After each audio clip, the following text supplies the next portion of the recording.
There's one thing I want you to do for me. What? Come here. What? Win. Win. What are we waiting for? Take this!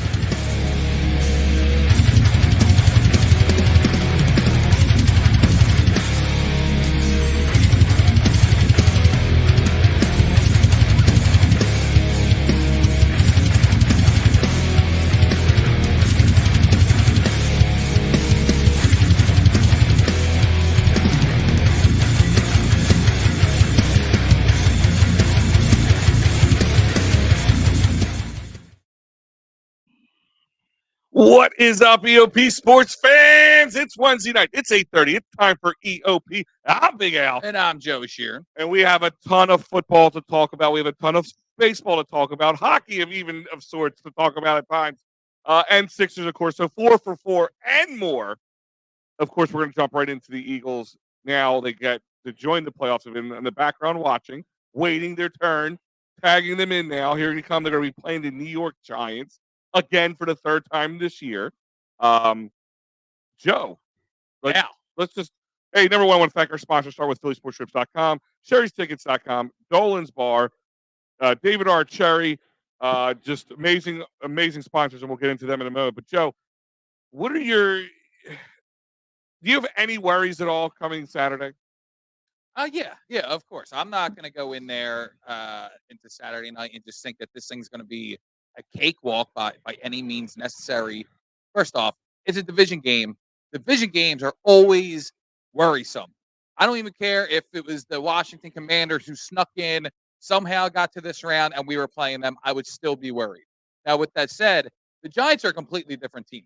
Daboll is a very good head coach. Saquon is starting to look back to form. And Daniel Jones, as much as we want to say that he sucks, okay, he sucks, but he's not as suckery as we all think that he's playing well now. He's playing well. He can throw the ball a little bit. He can create with his legs. And that's just what the bottom line is. I mean, they don't really have anybody on that offense, really even their defense, that scare me. But listen, they made it to the divisional round for a reason. It's because they played very well against arguably the other team who was really battling with the Eagles all season long for that number one seed in the Vikings. The Vikings didn't show up.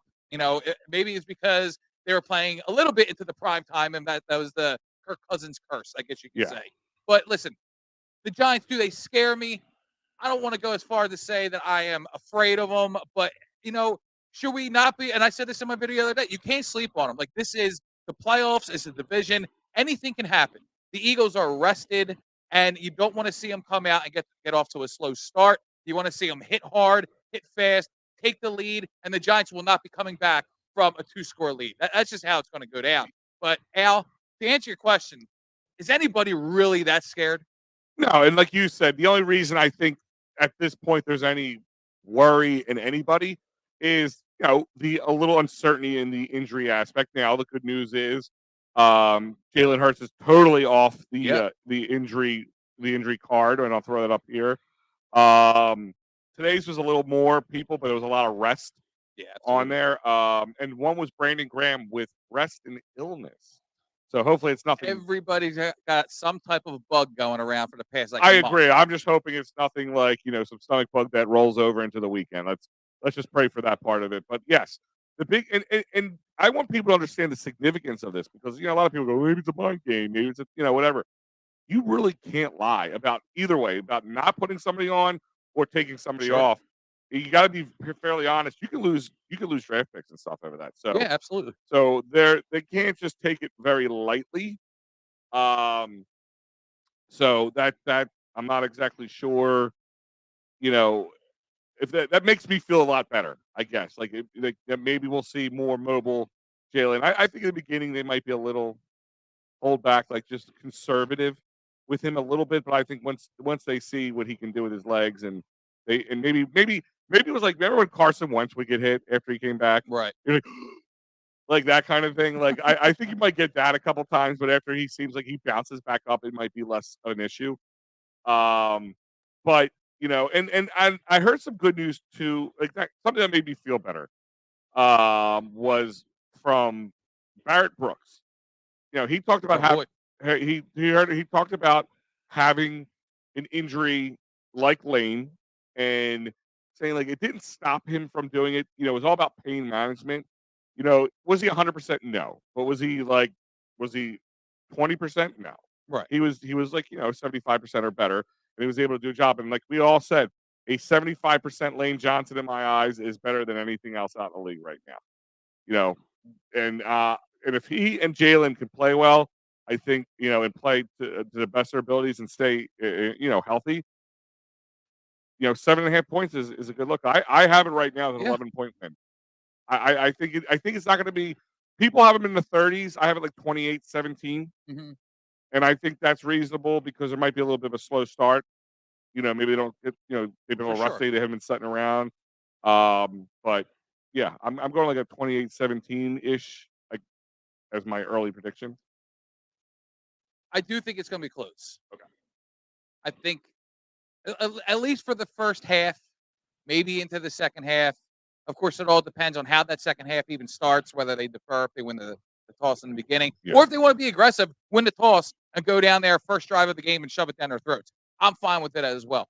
I do think the Eagles would start to pull away as the game, goes into the later minutes of the game itself.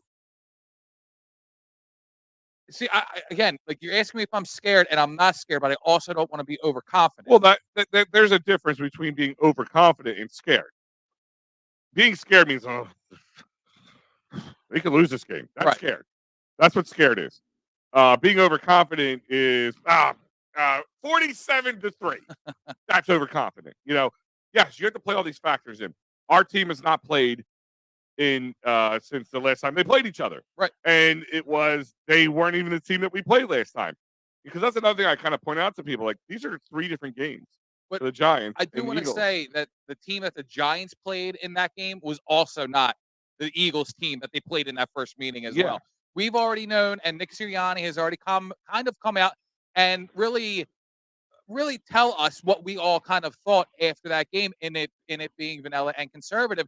They knew that there's a very good chance, knowing that the Giants were playing the Vikings, they knew that there's a good chance that they were playing the Giants as well, as long as they finish in that with that number 1 seed. So why are they going to put all their cards on the table? They Yeah. know that they could do enough to go into that week 18 with the resting Giants, win the game, get the number 1 seed, get the week bye and the rest, and then you have a whole new playbook going into that divisional round against the Giants and plays that they have not even seen from either one of the 2 meetings so far. And like I said, it's 2 teams. Even if like we were end up playing Dallas in the NFC Championship game, twice we played them, and twice it was 2 different meetings. We both didn't have our starting quarterbacks either time, one of the times. Right. I mean, and it is a different game. And like I said, Joe, I'm right where you're at. I think I'm not overconfident, but I'm also not scared. Yeah. I will be The Eagles are devastated. going to win the game. I'd be devastated if they lost. So that means I'm confident they're going to win, but I'm not overconfident that there's going to be some routing. Because even look like the Seahawks and the Niners game, I talk about that one. Like, Sure. the Seahawks were a fun story, but to me, they weren't as good as people touted them to be. They were a divisional game. They played tough in the first half, and then they just couldn't play catch up after that, and that game ran away from them. And I don't see this being too undifferent. See, I kind of see that game being a lot closer than it actually ended up being. I think the Seahawks ran out of steam and they just couldn't keep up with the Niners. Like, I do think that the Seahawks actually put up a pretty decent game against a team that everybody is saying that they have the best defense in the league. I mean, hell, if they have the best defense in the league and everyone's, I mentioned it last week on the show, D'Amico Ryan's defense is soft, but nobody wants to mention that. They only talk about Jonathan Gannon's. Well, would we be sitting here pounding the table if it was Jonathan Gannon's, defense that went in there and played soft against Seattle? Of course we would. Yeah. So why is it not being brought up a bigger deal that Seattle was in that game for as long as they were? Because we don't care. Nobody cares. That's the problem. Nobody cares. Yeah, and we don't worry about the Niners. Let them play soft defense. That's the I'm not talking about us. I'm talking about the media. yeah, no. Well, the media just plays into what we want with us. Like, that's the thing is, it's like they want us to talk about it. They want us to tweet about it and all this stuff and retweet their tweets and all Right. that. Real quick, guys, I want to jump into some of our great sponsors, and we told you guys this last time. This is still an amazing opportunity for you. As we talk, and you may change your mind. Their website might blow up come Sunday.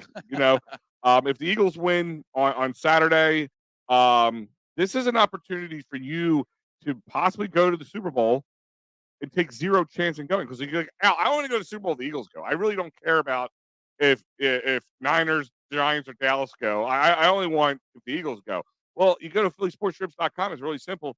Sign up, put your deposit in. You have to January 31st to take the deposit back. No, 100% full refund.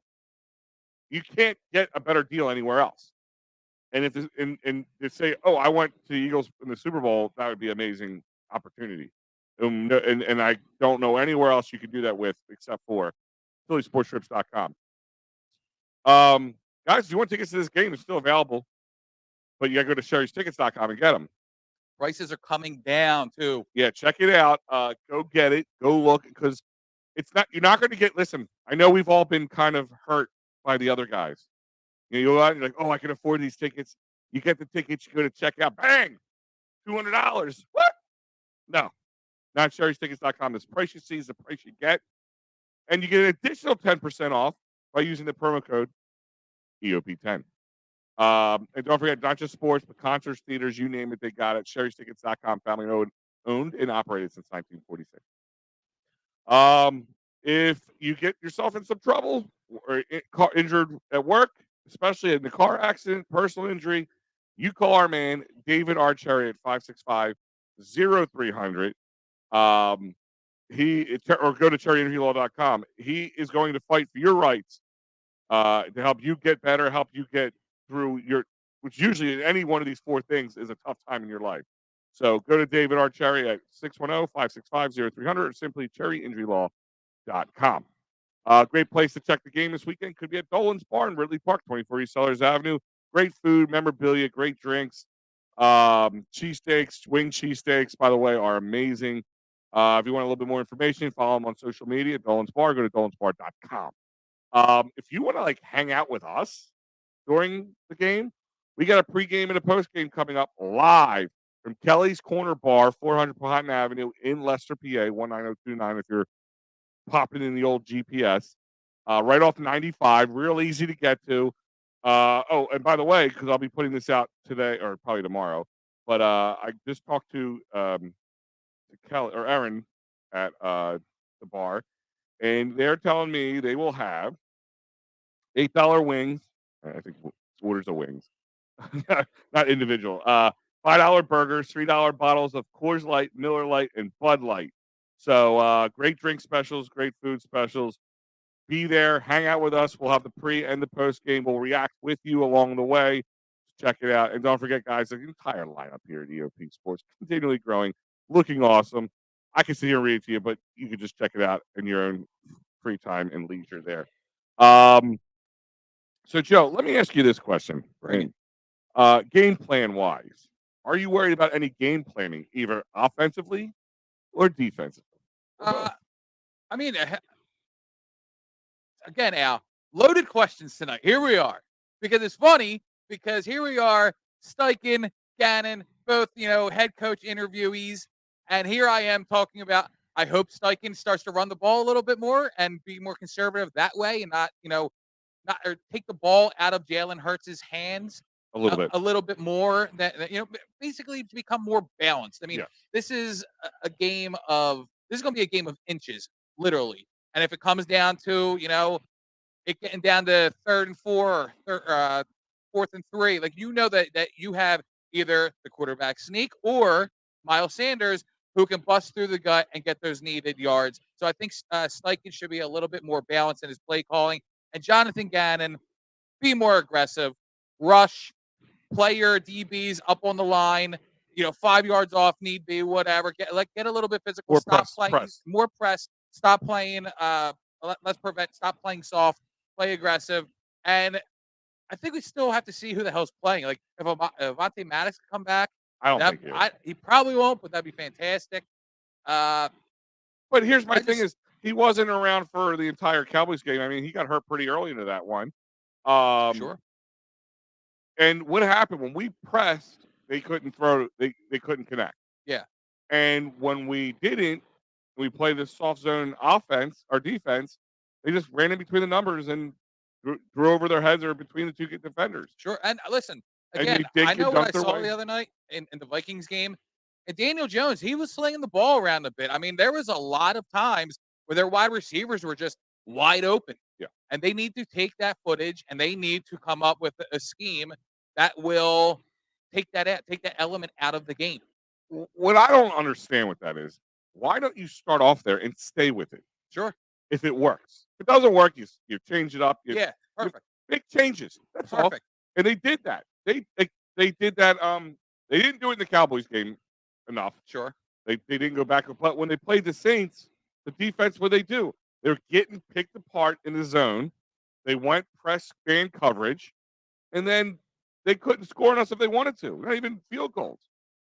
So I don't understand why. I mean, you don't have an impressive set of wide receivers Yeah. in New York, so you can get away with that. Like, if we're playing San Fran and even Dallas next week, all right, got to be a little bit more, little trickier with it. Yeah, and I think when it comes to the defense, I think Saquon Barkley, he's going to have a game. Like last week against the Vikings, he had 109 scrimmage, all-purpose yards, 56 receiving, 53 rushing, 5 catches out of the backfield. Like he's going to get some of that. So that is to be expected. I don't expect for him to be shut down the way that the Eagles have shut him down prior in this season. He's going to get his. Daniel Jones is going to make a throw or two.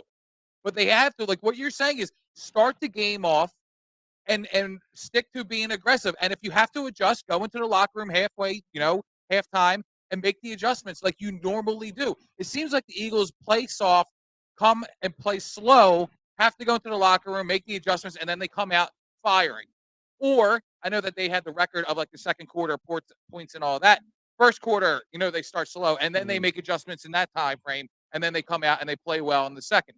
Either way, they have to do it right from the start. Sure. They can't worry about, we'll just make the adjustments when needed. You have to make the right decisions from the kickoff. No, you absolutely do. And I look back, like you said, I watched that game intently with the Giants when they started. Like it looked like I actually I picked the Giants to win. I know. I think you did too, right? No, Yeah. I took the Vikings. Oh, did you take Yeah, the I did. Vikings?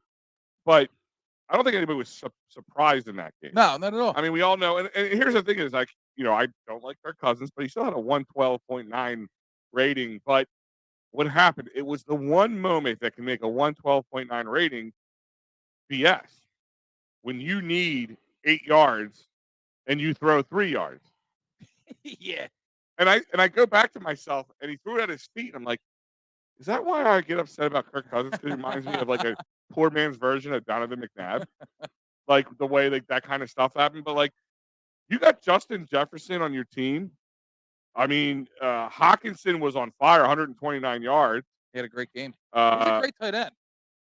Even Cook could catch the ball. I mean, I don't get it. I don't get what that thought was. And that was definitely a check down. There's no way in hell that was the play call. I actually wonder If he's he in knew anywhere how much else, time was on the clock. if he was anywhere else, he would have been fired that day. Yeah. Like the fact that you're in Minnesota, like, oh, don't you know? We'll just try again next year. Oh. That's all Minnesota thing. Yeah. But I mean, I look at New York. Daniel Jones is playing much better, and I'm not going to take anything away from him. But like New York, you guys could pump the brakes just a little bit. We all lived through this. We had a Carson Wentz. Year 2 looked amazing. Yeah. And kudos to Brian Dable. I wanted Dable to be the coach of the Eagles. You did that year when Sirianni got hired, and he didn't want to come out, and I don't think he wanted to come to the Eagles because I think a lot of people didn't want to come to the Eagles because of the kind of the drama flying around the team at the time. Yeah. Nobody saw what we're Nobody seeing knew now. what was going on with Doug and all that stuff. Yeah, so I think that's one of the reasons why we didn't get him. But and I think a lot of Josh Allen's success is because of Brian Dable, and a lot of the problems he's had this season is because he doesn't have Brian Dable kind of like in his face. I mean, Dable's a very aggressive kind of coach, but like a good coach. And I think he works well with these guys. I mean, Josh Allen was not this big of a deal coming out of college. He was like this, guy walked on in college. You know what I mean? And he impressed, but yeah, it was very raw, and he was able to create Josh Allen to where he is today. So the best thing that happened to Daniel Jones, maybe for his career, was them bringing in Brian Sure. Dable. And I mean, the Giants organization came out and said they've done him no good. They did disservice to him about the whole time he's been here.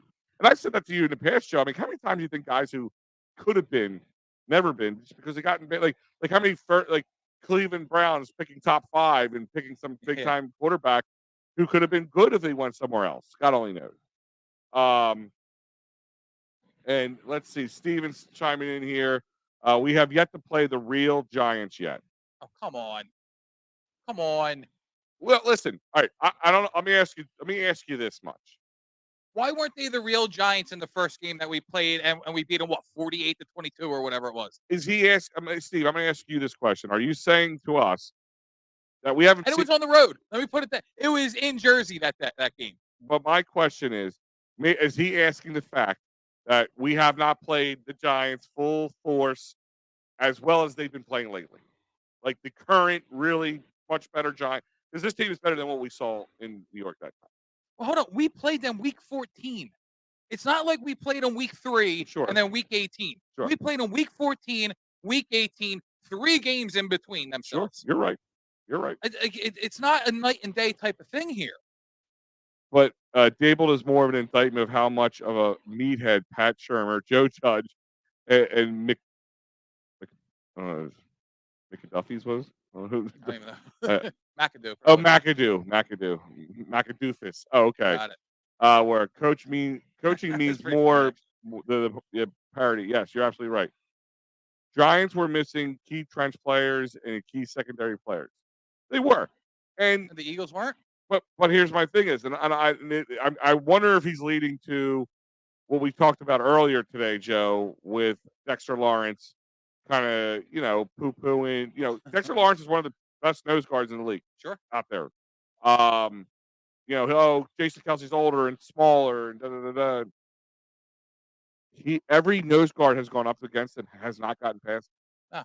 My point is, the only time we've had any complaint about Jason Kelsey is when got caught off sides or a false start or something, or went downfield because of the RPO situation. Right, but, and that's you can't do anything about well, that. I'm saying not mad at him, really. But I'm saying like that was they don't know what the hell's going on behind them. So yes, they're playing a better version of us. Are they? I mean, we're playing a better version of them, I think. I think he's right in that than we've played yet so far.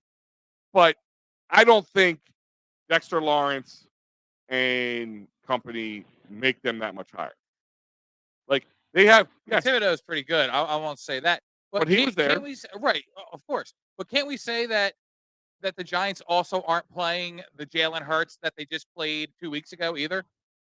Absolutely. I think the argument could be made on both sides of the ball, but you can't tell me that the Eagles just aren't that much more superior than the Giants are. And I'm not trying to take anything away from the Giants because listen, they made it to the divisional round. There's something to be said about that.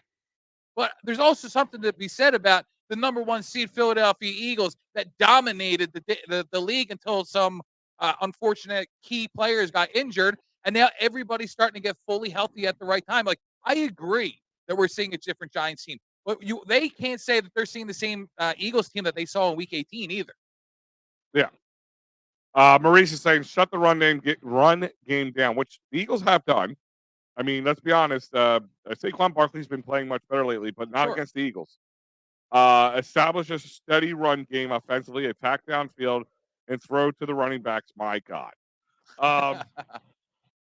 Yeah, I mean, that's the thing, like you said earlier, and I agree with you. Like, that's where, if I'm going to be nervous about any play calling, would be the offense. Like, if Miles Sanders isn't getting a healthy feeding, and even if they're shutting it down, I mean, like we say, he's got to establish it. Because then that's when it's the RPR, as they call it. Right. And then Jalen Hurts scoots out to the side. And then You know, they can do the same thing like they did to Micah Parsons and stuff like that. Mhm. Little monkey in the middle, whatever you have to do. Yeah. We saw them. Tampa Bay tried doing it. They just failed doing it. You know what I mean? Oh, they absolutely took that play right from the Yeah. Eagles. Yes. I mean, right off the But I Eagles. think there's also something to be said that not only should Miles Sanders get a pretty heavy dosage of reps here and play call, like not even the RPO or the RPRs, they should just be designed plays for Miles Sanders. And if there isn't, I think that is very telling on what they think of Miles Sanders going forward. Because if they don't think that he can help them in the time of need in a playoff game, then what the hell is to say that he should even be in a conversation for a contract extension next season? Sure. My fear is they are very well coached. I don't think they'll have many unforced errors. That's Turnovers are Steve. going to be key. Absolutely, Yeah. totally agree with that. Their turnover ratio has definitely been a lot better Sure, lately. Yeah, I mean, but it's playoff football. The cleaner the game you have, the better chances you're going to win. I mean, that's any game, but in playoff football, mistake-free football is a world of a difference. of course, Um, I want I want us not to defer and take the ball if we win the love toss. it, love it. I think that's a it's And why not? still a line from Always Sunny. That's the D in the Dennis system. I'm going to establish dominance. You know, like, and that's what you need to do sometimes. And I know even Merrill's been on the record pounding his fist, going, I know, like, there's the mathematical equation that if you defer, you have a higher chance of getting the ball at the end of the game and an extra set of plays or whatever. There's Uh, also something to be said with the point that I brought up of the Eagles leading the league in points in the second quarter. They go out there and they're putting up 14 to 21 points in the second quarter. Do you need the ball at the first, at the beginning of the second half when sure. you've already had the ball to start the game and you are putting points on the board going into halftime? And a big factor also to look into is that 12th man situation. Keeping us in the game, keeping that crowd. It's going to we saw what Citizens Bank was like, right? Of The, course. the girders are going to shake in this one. All right, people are going to trip over themselves. Keep that going. Giants will not be able to keep up with. Right. They haven't been. Listen, that organization has not been in a game like this in a very long time. Joe, exactly. Let's see. You actually posted this earlier. Yeah. They haven't been nearly a decade since the Giants won a game in Philadelphia since October 27, 2013. That's 3,370 plus days.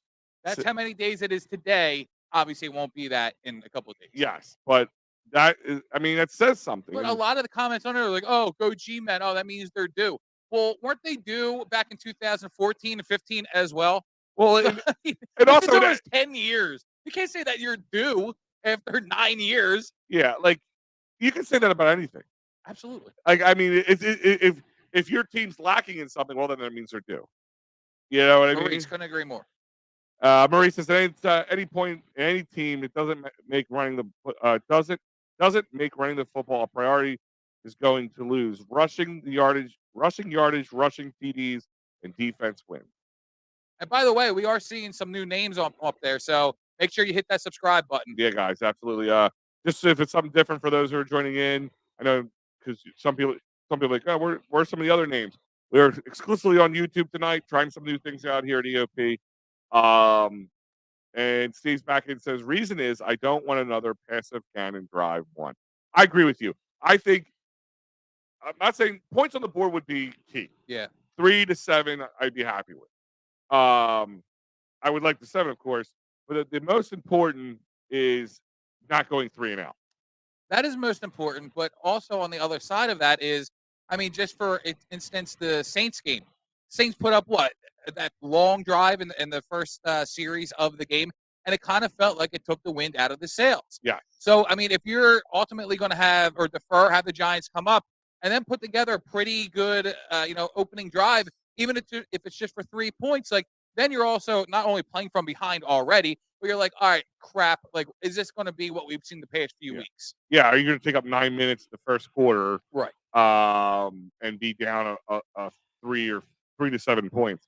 If you go the opposite way, I mean, if you go in there and you put those 3 to 7 points up, and you could take them 3 and out and get back on offense pretty Yeah. quickly and score another set of points, you're going to start quickly demoralizing that team, and then energizing this crowd. Like it'd be like 40,000 Ultimate Warriors at one time. Like you know what I mean? Like it'd be pretty amazing. But Place is going to be rocking for sure. So we're going to talk more about this, and I want to talk more football in general too, because I want to talk about around the league currently, what's left in the league, the playoffs, what we saw over the weekend, but more or less what we're going to be seeing into this weekend. Well, I do want to recap just a little bit because Okay. we did make our picks last week, Oh, okay. and I actually went 2-1. This Giants game being the one that you won, I actually took the Jags to win, Okay. and I took the Cowboys to win. Okay. So we went 2-1. But I want to bring up the Jags game because that night was your surprise 40th birthday party Yeah. that I and many of us, and Fred was there, and a bunch of us were at. And I specifically remember looking at the TV, and it's 27-0 Chargers Jags, and I'm like, okay, this game's over. Yep. Stop paying attention.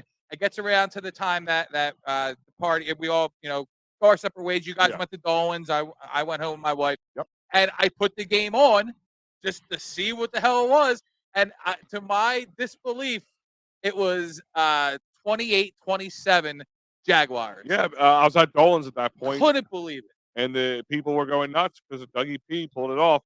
I mean, yeah, and talking about that matchup now, it's the predecessor, or whatever. Oh, we're no, called. I'm sorry. It was 30-28. Okay, Yeah. that's what it was. But now, like looking at it, I mean, it's a great storyline for this game because if it wasn't Doug Peterson there, I mean, nobody would care less about Jags versus Chiefs. Like everybody's gonna. I mean, I still expect the Chiefs to win and probably handedly. Yeah. Because they're not gonna be able to get away with the type of wins they had over the last couple of weeks. We do have to say, Saturday goes through Philadelphia type because Yeah. it's Andy versus Doug. And The that- precursor to the Eagles Giants. Like that is a full day of Philly. I love it. Yeah, no, that's absolutely correct. And I think at the end of the day, if Doug Peterson would be like a jerk about it, say that he loses, as we kind of Sure. expect him to, the old handshake at the end of the game, just kind of reaches in and goes, I still did in Philly what you could never That's do. right. And it only took me a third of the time and walk away. Less than a third. Well, he was there, 5 years? I think he was there for 3. Oh, no, he was there 5 years total, I'm saying. And Andy was there Okay. for almost 15 years. Oh, yeah. That's what I'm saying. Like a little less than, yeah, he did in a couple of years. Don't get me wrong. Yeah. But it's going to be interesting. I think it's just going to be a fun game to watch for about the first half. Yeah, absolutely. I think And the second half it just gets out. you know what? Like, and it kind of sucks knowing this already. But if the Jags win, Mhm. they're the they're the they're the only chance that the the AFC Championship game is not at a neutral site. Yeah. Because obviously if the Chiefs win, neutral site, and the Bills or Bengals play the Chiefs, it has to be on a neutral site. The only way the fans of teams can possibly watch their Jags need to team win. is if the Jags win. Crazy, That stinks. We know the reason, but it ultimately still stinks. huh? What do you guys think about a Jacksonville Jaguars Philadelphia Eagles Super Bowl? I love it. Please. I love it. I would be the happiest boy in the world. I mean, I don't want to sit there like if they make it to the Super Bowl, obviously they're a much better team than they are on paper. We do have some tape on them. We did Yeah. play them. And talk about. Listen, there's a lot of really good storyline setups. Sure. Chiefs, Eagles, of course, old guy versus new guy. Andy Reid versus new regime. You got that, and then of course the Jags with the guy that got fired, and then the guy they brought in. So yeah, it's a pipe dream. I think that's very unlikely. But bring it as long as it ends in with the Eagles being against somebody in the Super Bowl. I'll be happy. Yeah, of course. Given Jones's mobility, I feel better with Dean in there spying than Kazir White. I don't know. Maybe it's me, but I feel White has gotten worse. He's had some big games, Yeah. but he also he actually was pretty good against the Giants. Now I know, granted, it Sure. was a lesser of a Giants team the last time we played, but I like Kazir White, and I'm not taking anything away from Dean. But if he was that much better and White was that bad, they would have put him in. Well, here's my thing: is I do think Kazir White has taken a bit of a step back throughout the season. Sure. Definitely, down the stretch. And I do personally believe that he will not be back next season. I do think that Kobe Dean, I think that's his spot to take over. Oh, I think so. Yeah. So if White starts to, not play up to snuff, I could absolutely see Nakobe Dean in there getting some extra snaps. And I think that's been the plan from the get, unless the Kazir White was just going to, blow the doors off. There was no way they were bringing him back because he's going to want to get paid. He's going to want to get paid, and there was a reason why they brought him in is because he was kind of just the odd man out when it came to the Chargers last year. Like, it wasn't that he wasn't a good player. Like, I think he led the team in tackles. It's just with them going aggressive with all their other free agent signings, Kazir White just was the man out, and the Eagles, jumped on the opportunity to sign him. And if he balled out and if he continues to ball out throughout the playoffs, there's absolutely a shot that he's back.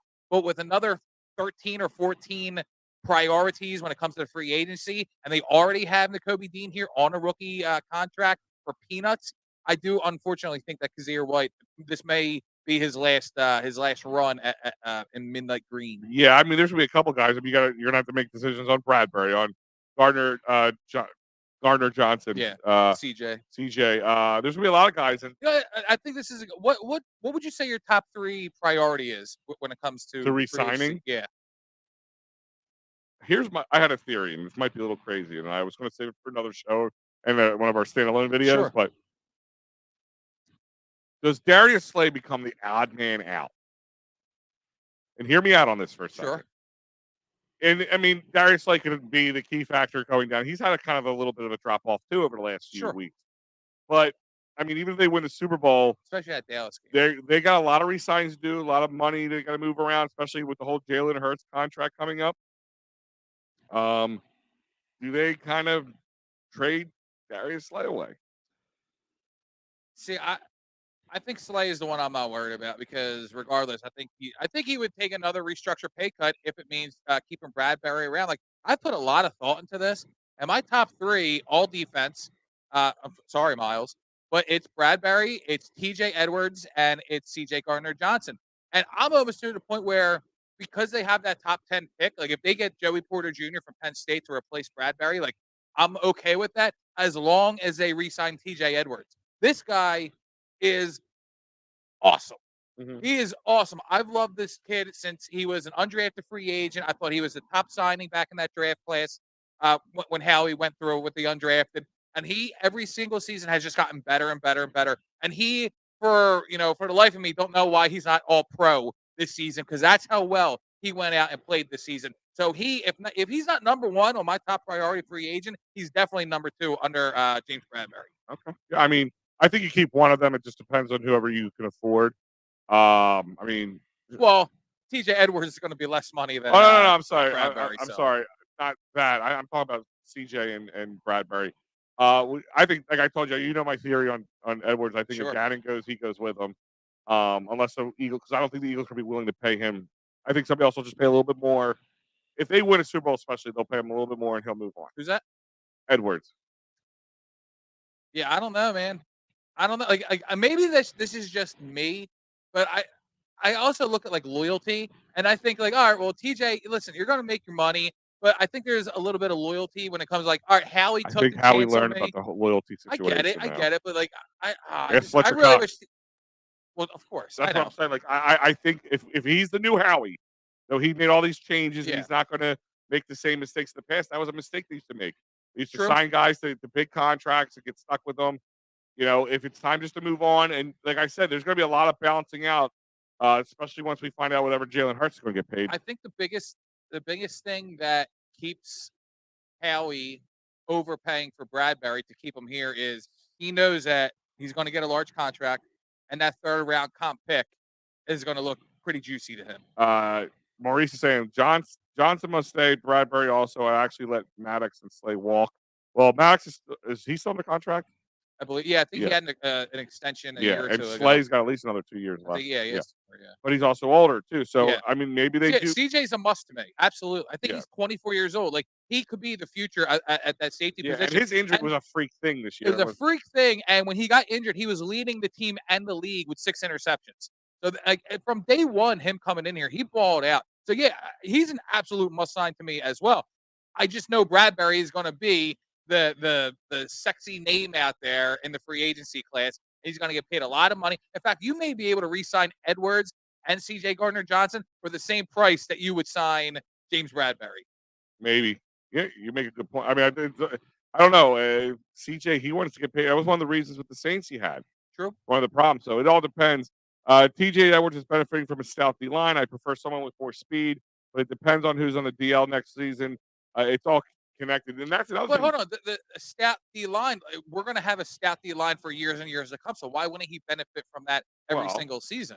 here's the thing: is you got guys who Hargrave might be gone next year. Um, the guys what they bring in like Sua and who's the other guy? I'm forgetting. Oh, Limbaugh or Linval. Joseph, yeah. Yeah. They're gonna be gone.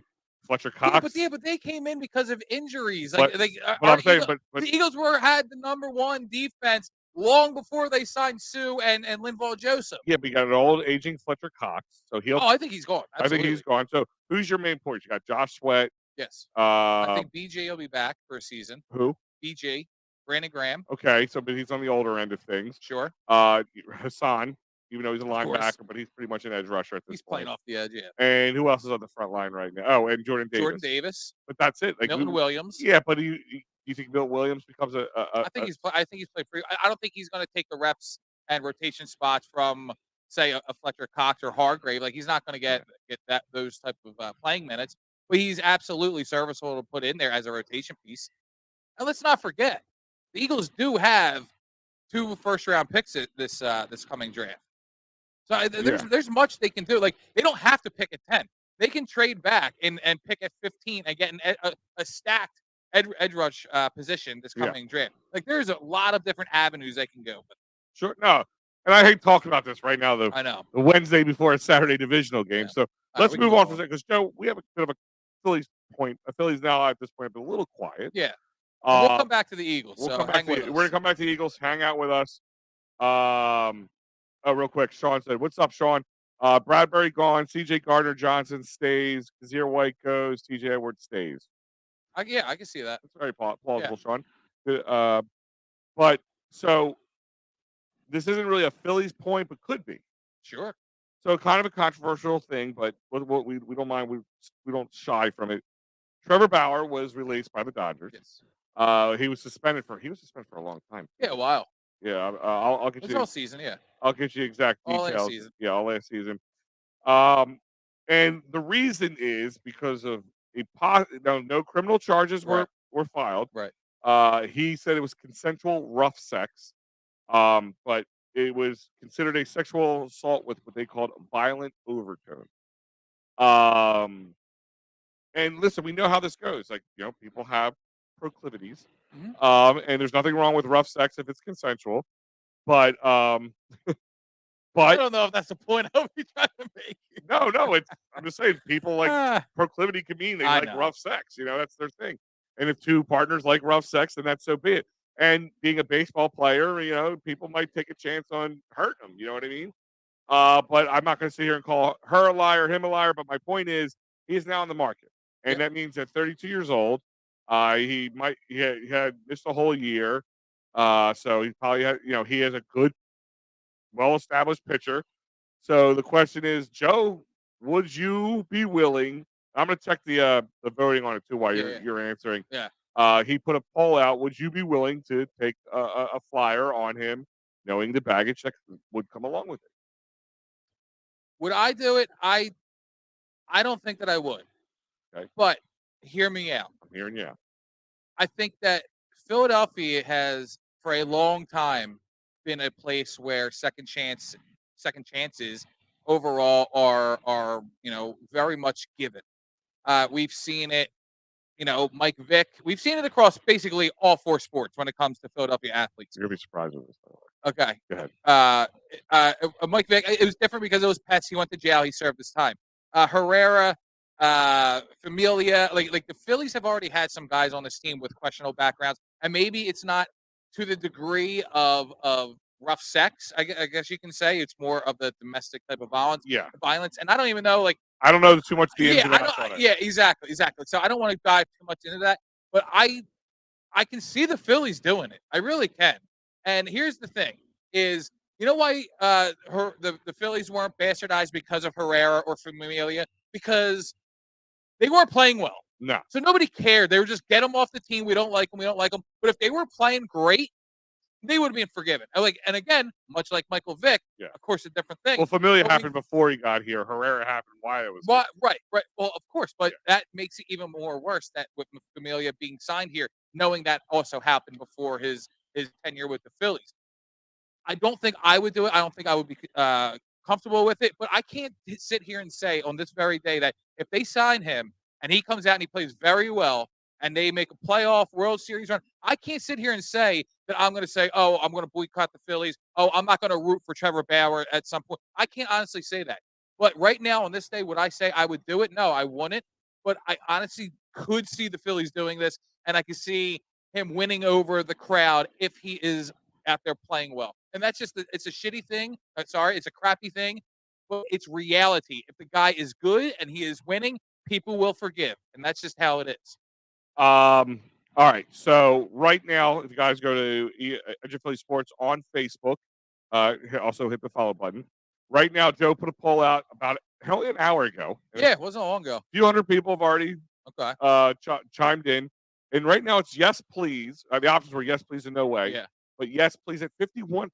So it's a very Wow. close race. That is closer than I expected. And I think people are thinking a lot like you, Joe, because I'm kind of in the same ballpark. I say no flat out because A, it's too soon. Sure. It's too fresh. And that kind of stuff I don't want around. Like it's just same like you said, I did not like a Double Herrera beforehand. Of course. So it was easy for me to shit on him further and tell him to get out. Swear jar, sorry. It's almost like, all right, Kareem Hunt. Yeah. We wanted the Eagles to sign him, trade him, whatever it was to get him here. But we all know the backstory of him. So now it's okay. Like even like he took his lumps, he took his suspension, he started playing, he played well. Now we want him here. So what? We just forget all that? Deshaun Watson took his 11-game suspension. Now he's back playing. He played like crap, but it doesn't matter. Nobody's talking about that anymore now that he's been on the field, and now they're talking about his play. Now, and here's my other thing: is somebody actually? I was looking through the comments here, and I agree with one of them, and I lost it. But yeah, let's bring it up. Yeah, but the somebody put it in shared the poll out and put his reasons in why, Okay. and he said no to him, and he makes a good point. He's like Trevor Bauer had never been a great clubhouse guy. True. I heard that as well. So on top of now this, terribleness, and this team has got such a chemistry right now, coming off a loss in the World Series and adding some key players, such as your Trey Turner and all that. It's another reason I wouldn't want to bring in. I think it's like it's not to sound superstitious, but baseball players are. And here's the other thing is, we see how you got a group of guys on a team, and this is any sport where there's different backgrounds, ethnicities, and religions, and this affects people. And I want to bring this one up. We're not going to get into the conversation, but last night was Pride Night at the Flyers game, Sure. and a couple people didn't join in the pregame warm-ups because they gave them pride-colored Flyers jerseys, and they said it was against their religion. That was their decision. Now, with that being said, is you got to worry about that in the clubhouse as well. You got guys who are religious guys, family guys, young girls, Sure. female children who look at people like that and get very angry. And is he that good, worth it enough that it's to cause a ruckus in a clubhouse and upset an apple cart? Because right now we are coming off. He's their fifth starter. I don't know. My point is, He's their fifth starter, Al. he has to be. I mean, the thing is, he would have to be.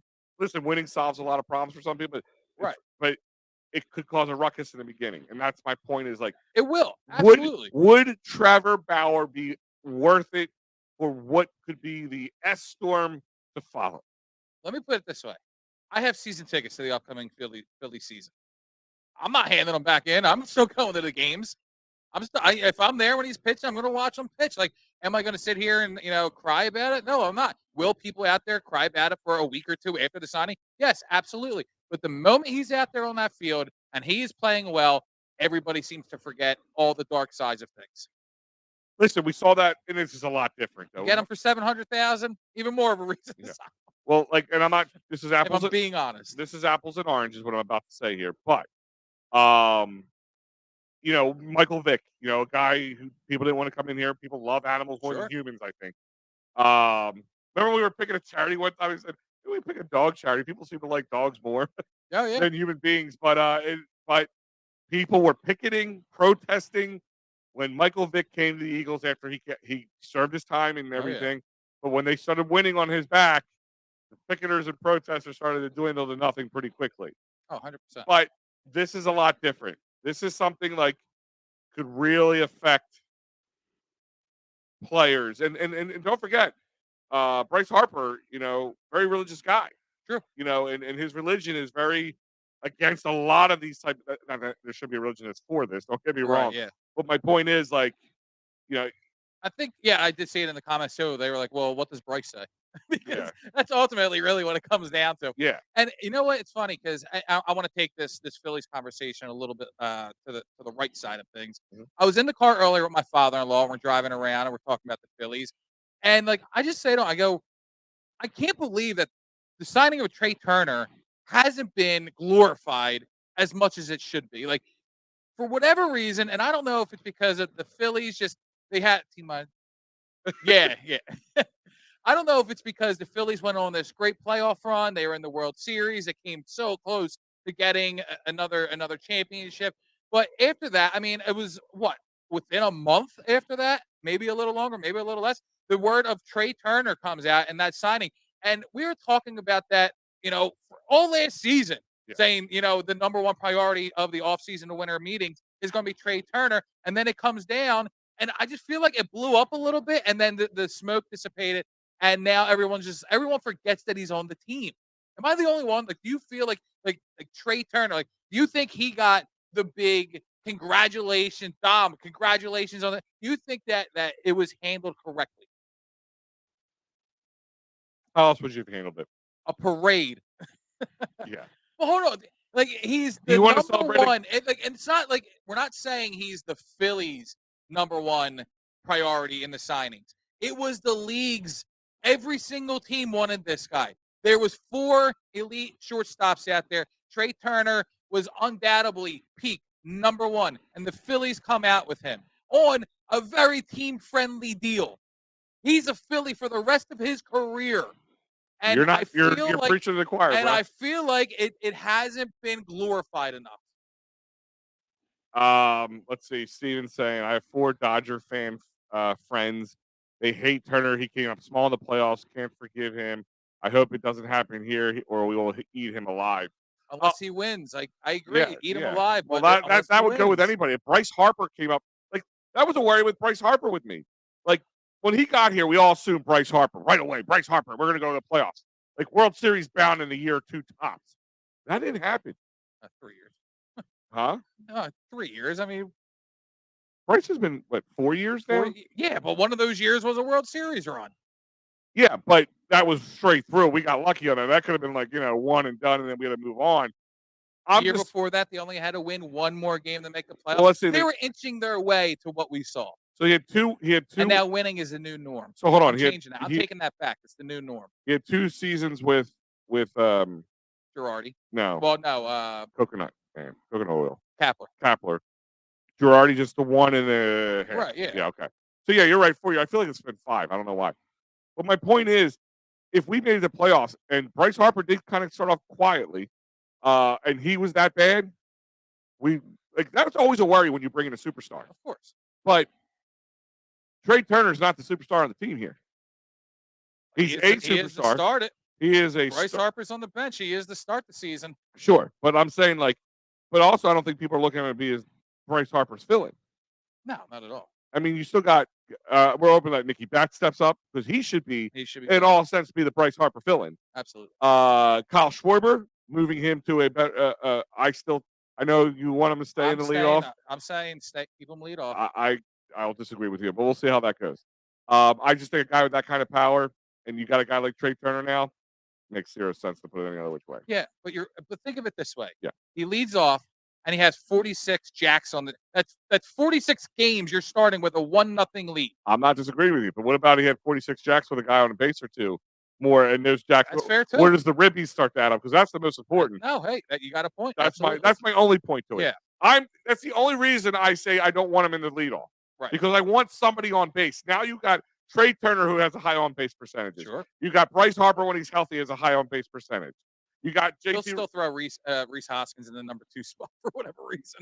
Oh God! listen, you want to keep Reese, and that's the other thing. Arbitration. That was another piece of news. Yeah. I have it down here. They settled with him for $12 million for the year an arbitration with him. They also settled with who else did they settle with? Trying to remember. A couple A other. number of people. Yeah. Soto or not Soto. Nah, they traded for Greg Soto. Not Soto. No, they did. He was. Oh, yeah, you're he right. was you're right, you're right. arbitration Yes, you're right. ready. Yes, Yeah. Who was our utility infielder? Came from the Cardinals. Why am I Soto. This is Sosa. Sosa? Yeah. Edmond Soto, Sosa. yeah. They settled with him too. And there was somebody else that wasn't a big deal, I don't think either. But my point is,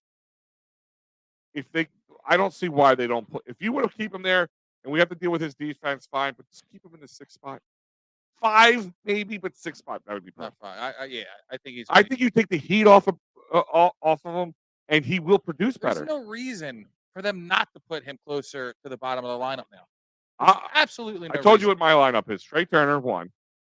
Now, if this is if Bryce is healthy, right? Mhm. JT 2 or 3 and Harper 2 or 3. Like I could flip them around. I would say put Harper at 2 because that's where he likes it, right? No, 3. He likes 3. 3. I like him 3 or 4. JT at 2, Harper at 3, Schwarber, At 4. Nicky, Reese. Stott, Marsh. Yeah. That's what I would do, just to start off. Sure. I mean, on paper. I don't think you're that far off. And if Nicky bats, and here's my thing is, I keep saying it. I am really on the train that he's going to be much better this year. I don't think. Fingers crossed, man. I think it was an anomaly what we saw this year with like the clubhouse was in disarray. You know, he had a lot of pressure put on him, and he did rise the occasion at times. He's the most aggressive bat. And I swinger. think they're going to work with him with that. I sure hope so. Yeah, and I think they're going to try to Take a picture too, dude. Yeah, like seriously. Bryce read the Philly fan handbook from Jason Worth. He knew every single thing to do and say. Yeah, pretty much, Steve.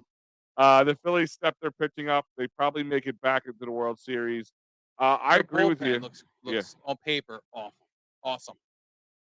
Careful, you will piss off more modern analytic thinkers. I know. I'm so Yeah, I ain't worried sorry, about that. Steve. But so ultimately, like I said, I know I kind of got off track here a little bit. Back to the Bauer thing. I just don't think he's worth it. If he was some stud who could be an ace or a 1 or 2 on another team, but we get him here at a 5 and a steal. Well, that's what I'm saying. Like you got to think of where he would be in that lineup. He'd be at 4. If or he 5. never had this, what would Bauer be? 2, You think 2? probably. I think he'd be at least a 3, maybe a 4. He's 32 years old. And that's more. Like, I know. I think that's more prime age at this point. Listen, it's one of those things. Like I can say this now, but if something dropped Right, of tomorrow, course. all right, Joe, let me play devil's advocate with you. If something drops tomorrow, and you're the first one to jump on it here at EOP, You post. oh, you're gonna post that. I'm gonna post shit. You're gonna post the shit out of it. But my question is, how are you gonna feel about it? It'll. Is it like, all right, somebody else made the decision? I don't have to worry about. Let me just hope it all works out. Like, is that how you look at it? I honestly think it would be low risk, high reward. I think that's how I would think of it. I would look at it like, all right, like this guy, he's not going to get paid a lot of money. So if something does happen and you just have to release him, and you have to eat $1 million, then so be it. But if he comes out and I didn't think of that. if he comes out and with a full, I mean, it wasn't by his choice, but with a full year of health, and he comes out and he's pitching like the old Bauer of past, and it's $1 million. You know what? It's very low risk, high reward in my eyes. You're right. They would have to deal with the media storm. That would be the Phillies dealing with that. Yeah. And like we said, if they're winning and they come out winning and he pitches a couple of Oh gems, my God, I think I would be lukewarm, but like still a little bit excited. Like I think I'd be torn. Like I don't know how to feel about so this. you're pretty much not going to sit there and go, "What a bunch of a-holes." Oh no, God no. No, okay. Yeah, I mean, it's like tempered expectations is a good way of explaining it. Yeah, I didn't think of that. You could try it out, see how it works. Yeah, and why if you wanna not? kick the tire on them. You can bring them in for a spring training session. You Yeah. know, like who knows? Yeah,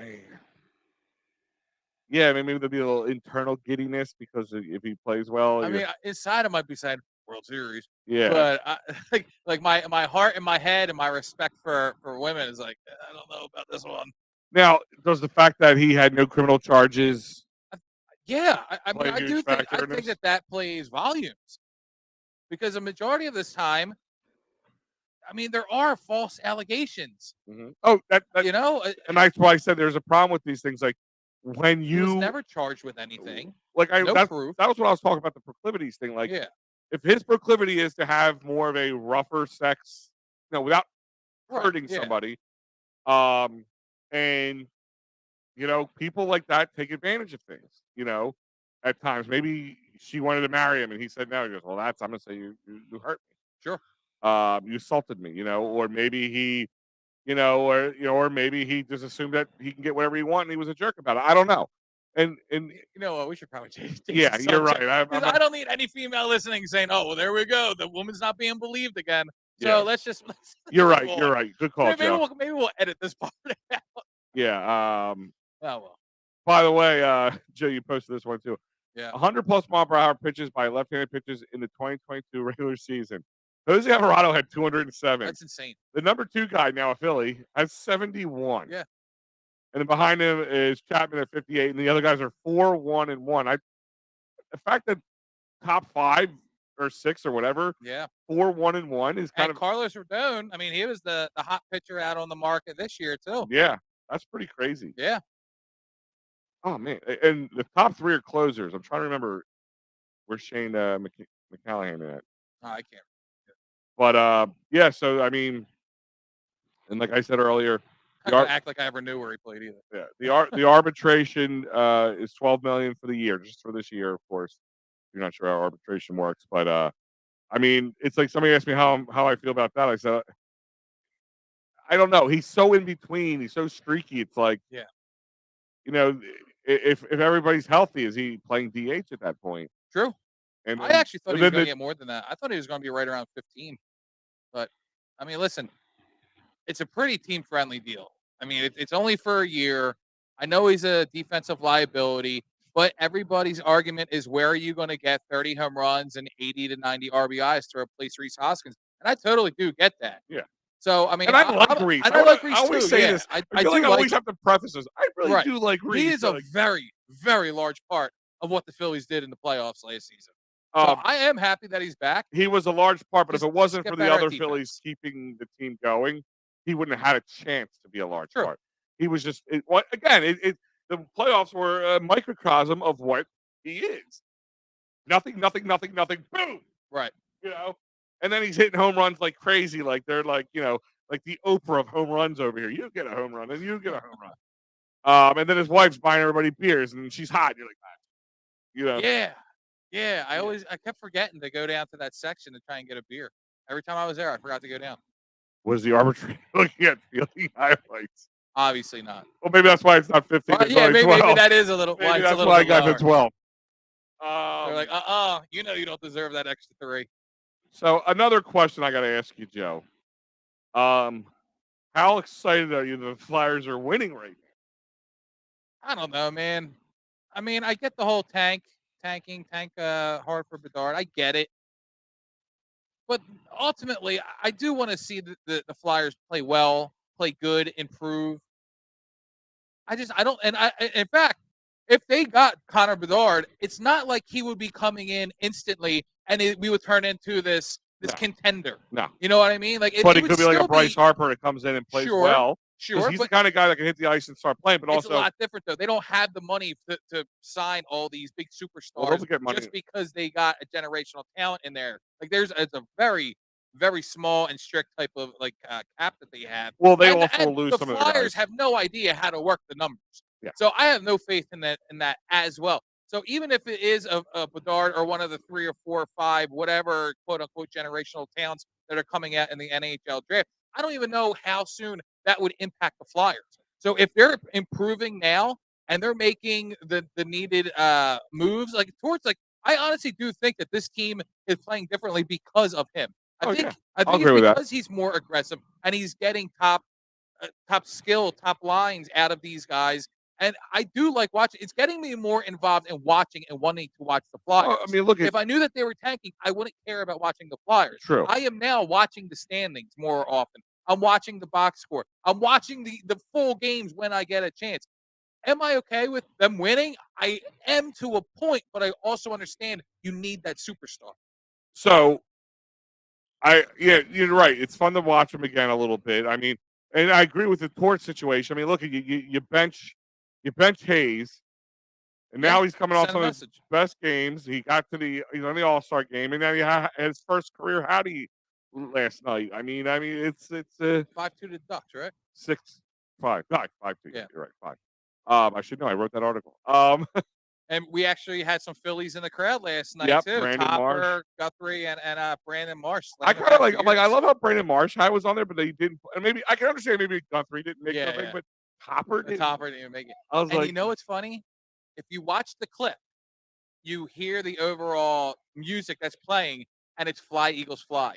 yeah, Somebody was saying like, "Oh, we think that they thought that Brandon Marsh was Jason Kelsey." And I don't know, maybe I don't know, I I confused highly them, but doubt alright, that. yeah. Jason Kelsey's been there many of times, but I do think that it was weird that they were playing "Fly Eagles I think they Fly" flubbed that. with the I think it was a Phillies. total flub, dude. Yeah, I think somebody said, oh, we have Eagles in here, when they're right, like, no, they're Phillies, and they just played Fly Eagles Fly. right. Because they're even What are you playing, gonna play? Whoop! There it is for the Phillies back in '93 or stuff. maybe the song that they used throughout the Oh entire. yeah. Oh, how can I forget that? Yeah, My God, but dancing on my own. yeah, but my point is like I think that was a flub. Because even the announcer was like, we celebrate all our teams here, even Eagles, because they're playing the Eagles in the background. Like, I think it was either Jim or Keith. I forget who said that, but I was just like, yeah, that's a total. Somebody screwed up, and that's typical for the Flyers, like screwing little things up like that. I mean, was it last year they did a giveaway for a fanny pack or something that they couldn't even You use couldn't in the bring it in. Yeah, stadium? yeah. Like The dimensions were off. Yeah, it was too big. it wasn't clear either. You had to have clear packaging or whatever. It was like a bunch of things that were off about it. And like, or not even clear packaging. It just there's a couple Yeah. of things about the packaging that was off. They gave them out as you walked in, but you couldn't walk in with them because they were too big. Yeah. It made no sense. So, But that's just typical Flyers in the organization. But like I said, Joe, I'm usually the first. You remember the whole process thing. I mean, you talked about that during the entire process. And I was like, I hate it. I hate everything about it. I think it's BS. But I think the difference is here with me, maybe it's become more mainstay, sure. mainstream, whatever. My thing is that I'm okay with not winning all the time. It's like I don't want them to tank, but putting like guys out on the ice who probably are not going to win you many games. But the problem is over the last 10 to 13, 12, since 2010, pretty much, this team has been hit or miss. And when I say hit, like mediocre hit or miss. And that's what's going to happen again. And I did just look at this now since they've been on their little But bit. hold on, real quick. Why are you so okay with the Flyers losing, but you weren't so okay with the Sixers losing? And my reasoning behind it is the Sixers, that was their plan. But the Flyers put themselves in the basement. The Sixers wanted to go to the basement so they can go and tank. The Flyers, the organization, put themselves in the basement. And the only way I can see them crawling out at this point is by going and get a generational player like Bednard and moving on into, hopefully over the next few years and becoming a team to reckon with again. Okay. I mean, you watch a game like the Boston game, that's a team. And I hate saying that. I hate the Bruins. It was awful. Like I would say like top 3 teams I hate in the NHL. Number 1, of course, be the Penguins. I would say 2 and 3 can go either way, but probably 2 is more the Bruins, and then the Rangers. I just can't stand them and their fan base. Okay.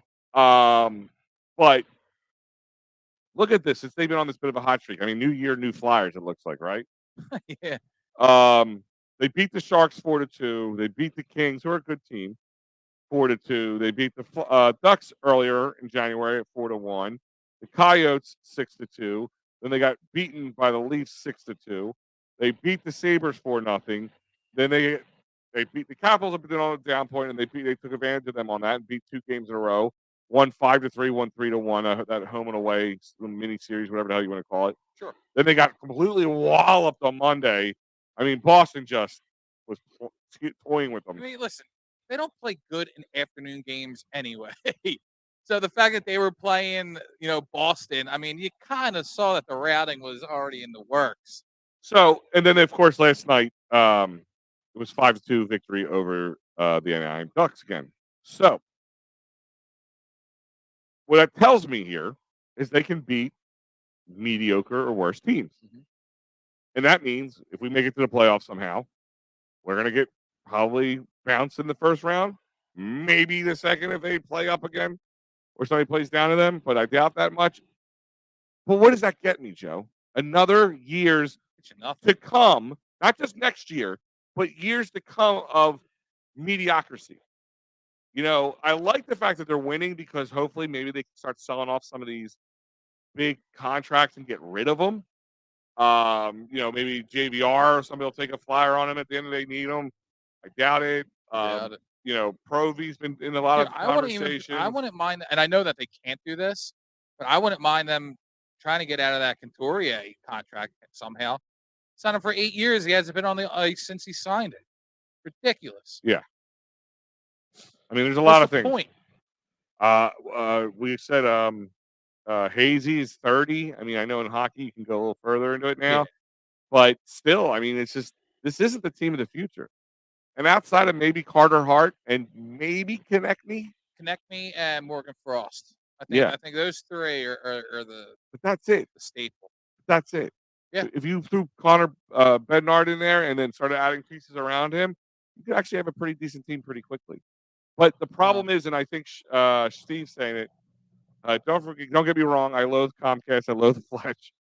But Torch in the future health may be enough for now. I'm like, I get that, but that doesn't get us anywhere. Unfortunately, the way things are lined up, just like The fact that Chuck Fletcher still has a job is pretty surprising. I swear to God, every Christmas, like it's right around Christmas time, there's always a rumor Chuck Fletcher might be getting fired, and then it doesn't happen. Like what? All I want for Christmas is Chuck Fletcher to get fired, and every year I'm disappointed. I mean, if you look around the league He stinks. at the teams that win, they got talent up and down. Our team can't win talent. They can't read talent. They don't know. They just don't know. You got to bring Bobby Clark back to do their draft. Well, I have a feeling that's where Danny Briere's coming in.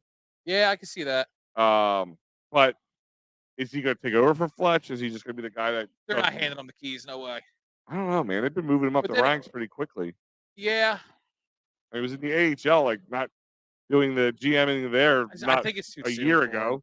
I think it's too. But don't get me wrong. If they do decide to go Danny Briere's way, I'm not. I'm not lifting my eyes to it.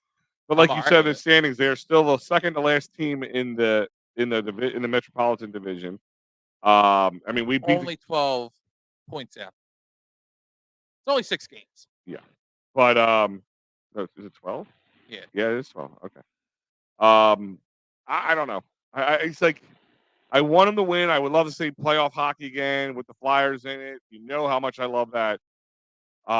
It's just I don't know. I feel like it's just this vicious circle, man. Constantly it is. spinning, but we're getting nowhere. I'm like on a hamster on a losing wheel. Like I don't know. Like, and I feel like the only way out is to go and get. And here's the thing: is there's other guys out there that are actually really good too. Bednard's he's the It's the cream of the crop. yeah, he's the guy.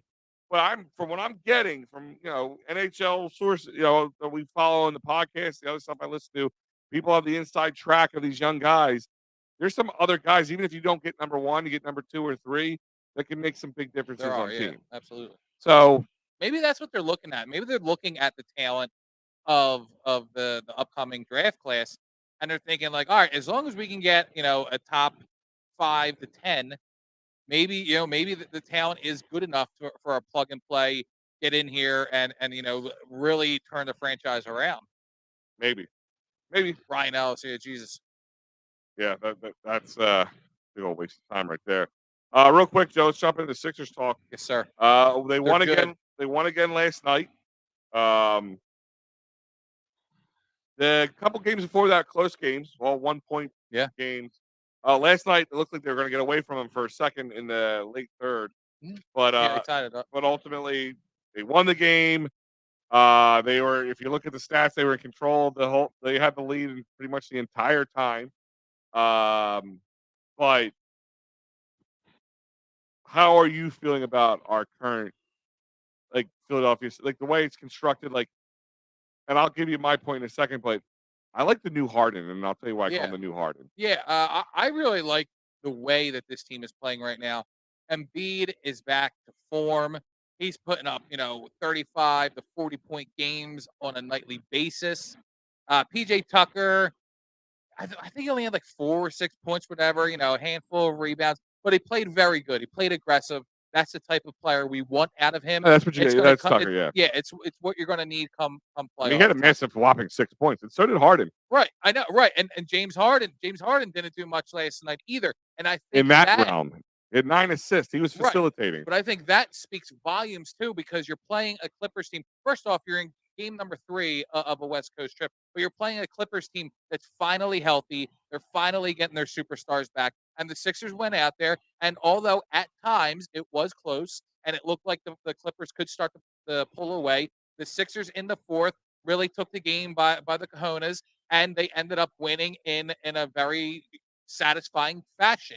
And you look at Tyrese Maxey. Maxey is playing, lights out compared to what he came back from after his injury. Uh, Tobias is still playing Yeah, extremely that's my. solid. I've become D'Anthony such a Melton, Tobias guy yeah, lately. Like, I mean, he had 20 Melton points got the last start night. last night in the top 5, and it looked like that starting 5, it worked. I asked you this. Tyrese coming off, it I worked. asked you that question. 23 points off the bench. Yeah, I mean, Harden didn't have a great night, but he made up for it off the bench. yeah, That plays a huge factor into the situation. Imagine Harden just had 12 points. yeah. 6 more points than he had. Now it's a 16-point game. I mean, it's my point is like, I think I'm hoping. I think Steve said this earlier in the comments. I might have thrown it up on the screen. I may have not. I'm hoping the doc is finally hearing us. Yeah. And he sees that. I put him off the bench. Georges He's- Niang. He said, Niang was, he's hitting some bangers. yeah. I mean, Yeah, Niang, Doc comes out and he says, "Oh yeah, we have 3 lineups that we're going to be going with, throughout the rest of this West Coast trip, depending on the type of lineups we're seeing, and they're going to try and just work and see what works best for the team." Well, yeah. Why weren't you doing this a week or 2 ago? yeah, or last year. But let's not get caught up in details. But I mean, Shake had 12 off the bench, and even Montrezl Harrell had 10 points. So, He I did, mean, yeah. my point The whole is team played well. the whole team played well. They had a lead of 19 at one point. The Clippers are not a great team, but they're not a bad team either. You still have, Kawhi Leonard on that team. Paul George. So I mean, it's not a bad team. But I mean, Embiid just playing like Embiid. Like I said, he was the top scorer for the Sixers at 41. He was the top rebounder at 9. I mean, that's good to see too, because at one point, there's times you see James Harden on that list I as the know. top rebounder.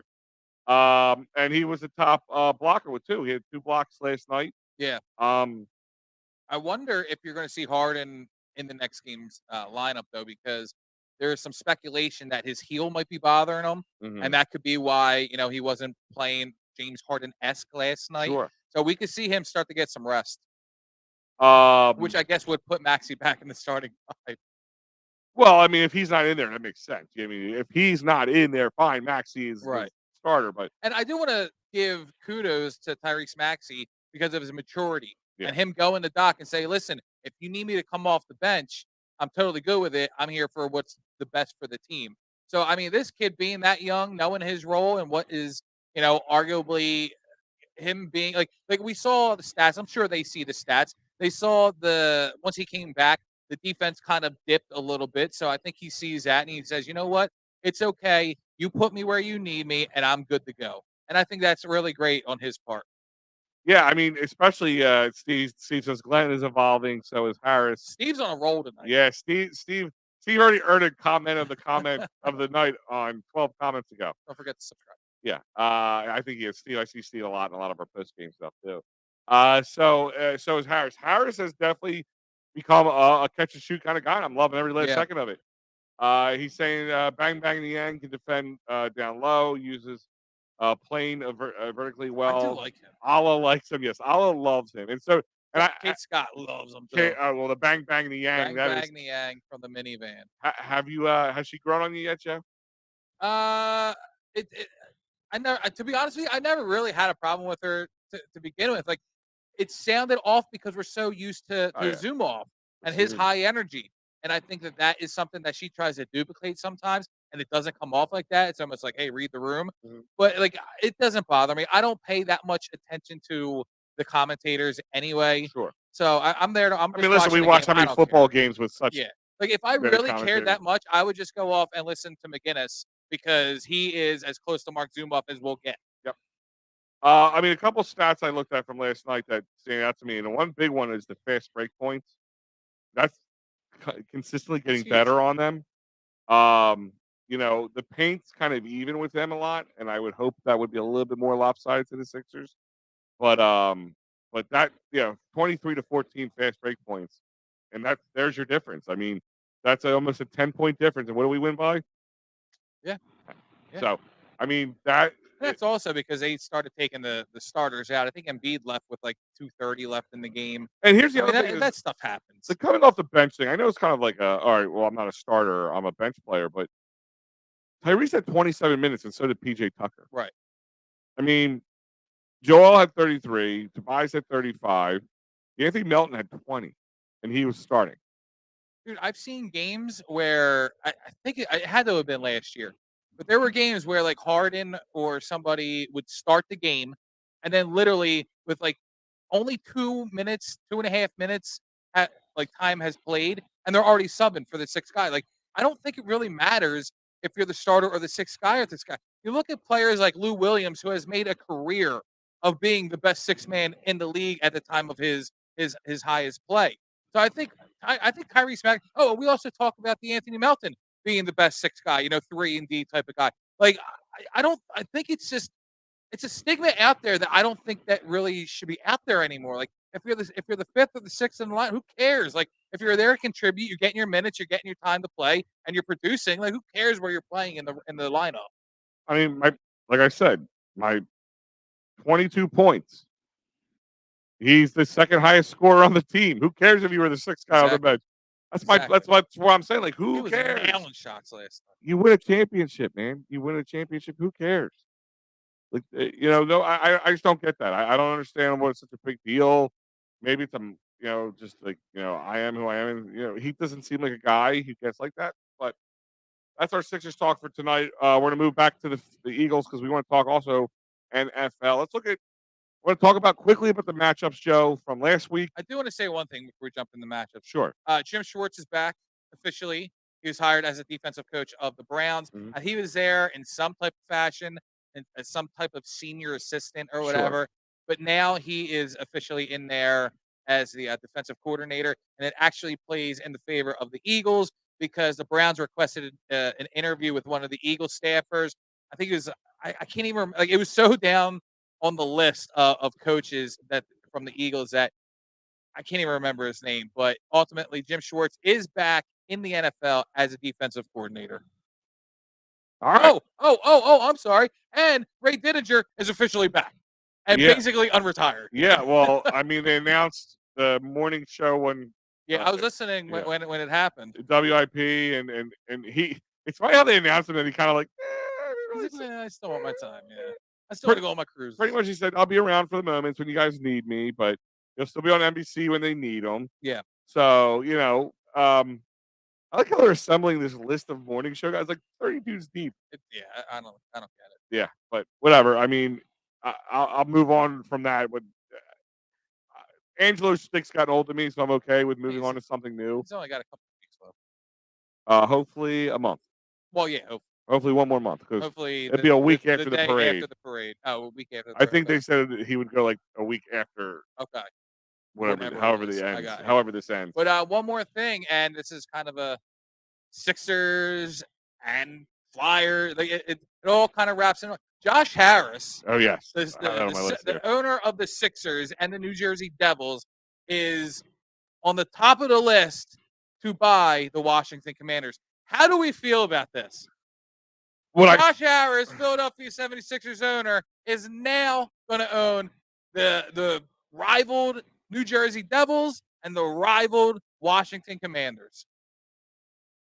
Well, at Why? least I could easily drive to him to kick him in the chops if he pisses me off. What a jerk. Well, I mean, it's obvious. I mean, they're trying to build a sports network.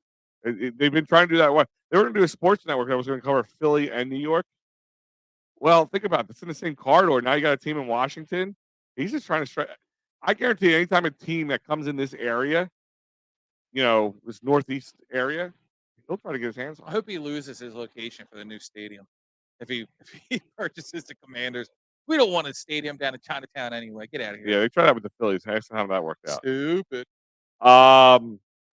So let's look at each matchup from the weekend and talk real quick. I mean, Sure. the Jags game was pretty much an amazing comeback, but ultimately a fall apart. Like I said earlier, I said, are the Chargers the AFC's version of the Vikings? Always coming up short. No. High expectations coming up short, I guess is what I'm looking at.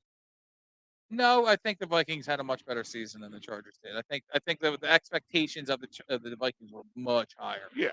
But I'm saying ultimately, I picked the they just- Jaguars to win that game flat out. So it doesn't surprise me that they won. It surprises me how they won in that type Sure. of fashion. I mean, we've seen teams do this a lot this year. Dougie P. He went on at like 4th and 9. Big balls Doug. Big balls, Doug. Big balls Doug. Yeah. All right. Well, let's look at the other matchups, Joe. You can pick one. I'll let you pick one of the matchups from this weekend. For the games. Yeah. Okay. I guess it's not the weekend. There's one on Monday too, so you got the weekend and a Monday. You can pick either one of those ones. I mean, we can talk about the Dallas game. Let me ask you a question from that. Is Tom Brady toast, or Yes. or is it just he's Yes. this time with? I have written down here. Question mark. Tom Brady retired. I don't think he retires. I don't think he retires. I don't think he goes back to the Bucs though. I don't think he goes back to Bucks. I don't think he retires. My question is, he toast? Yeah. I think No matter so. where he goes and what team you put on, is he going to be able to? If you put him, all right, hypothetical, a good team like the Eagles, you take Jalen Hurts out, you put him in. Can he be the Tom Brady that we know? I don't think so. So that means you think he's toast. I do. Okay. I think he is done. Yeah, absolutely. Look at the team that he had around him. Number one, the Bucks defense are no slouches. They have a good defense. And then when you look at the weapons this guy has around him, and Mike Evans and Chris Godwin, I mean, he has so much talent around him. Leonard Fournette, who did nothing the other night, Yeah. still a talented player. He's done nothing for a while. I know. And they got some young guys in there, Rashid White, whatever the hell his name is. Mhm. I mean, Tom Brady had good players around him, and Yeah, he should have They been had some able to O-line produce. issues. I get that. But my point is, do you think all the other extenuating circumstances following him around this year played a big factor into this? Or is he just physically toast? That's tough to say because I don't know how much this personal stuff weighs on his mind. I think that's hard. That's hard to answer. But when it came to his play on the field, what we saw, listen, they won the division at 8 and 9 in a garbage division where they play every team twice. Yeah. So, I mean, they should have had a much better record than they did. They didn't play well all season. Yeah. Does this surprise me? Yeah. No, it doesn't. Is Tom Brady toast? Yeah, I think so. I don't think he retires. I saw some earlier. I was like, oh, does he go back to the Patriots? No, he doesn't go back to the Patriots. But do I think he goes out? Like I said before, I could see him going out to Las Vegas with Josh McDaniel, and I could see Gronk going back there because Gronk, as we found out, almost signed with the Bills this past off season. So he's already probably 1 foot back in the league. He says he'll He's never got an epic kick to do now. right. He I says still he's understand this. he'll never catch another pass from other than Tom Brady. So that's a big reason why he didn't sign with the Bills. If Brady goes somewhere else and Gronk follows, like I can see that happening.